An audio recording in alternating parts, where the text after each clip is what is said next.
జనవరి 20న జాతీయ జెండాను ఆవిష్కరించి హాత్ సే హాత్ జోడో కార్యక్రమంలో భాగంగా ప్రతి గడప గడపకు కాంగ్రెస్ పార్టీ నాయకులు కార్యకర్తలు తిరిగి గతంలో కాంగ్రెస్ పార్టీ ప్రభుత్వంలో ప్రజలకు జరిగిన అభివృద్ధిని, ప్రస్తుత రాష్ట్ర కేంద్ర ప్రభుత్వాలు చేస్తున్న అవినీతిని ప్రజలకు తెలియజేయాలని మంచిర్యాల జిల్లా కాంగ్రెస్ పార్టీ అధ్యక్షురాలు కోకిరాల సురేఖ పిలుపునిచ్చారు.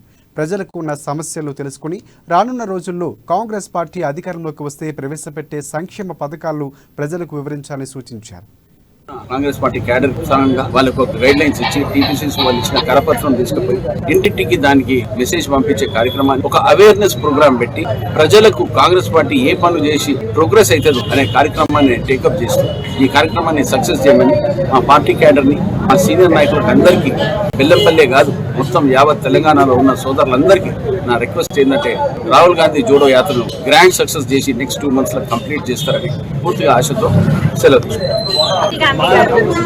ఏదైతే భారత్ జోడో యాత్ర కన్యాకుమారి నుండి కాశ్మీర్ వరకు 3600 కిలోమీటర్లు దాదాపుగా ఈ యాత్ర కొనసాగుతూ ఉంది. ఇప్పుడు జమ్మూ కాశ్మీర్ లోకి ఆయన ఎంటర్ అయినారు. అంటే ఎముకలు కొరికే గడ్డగట్టి చలిలో ఇవాళ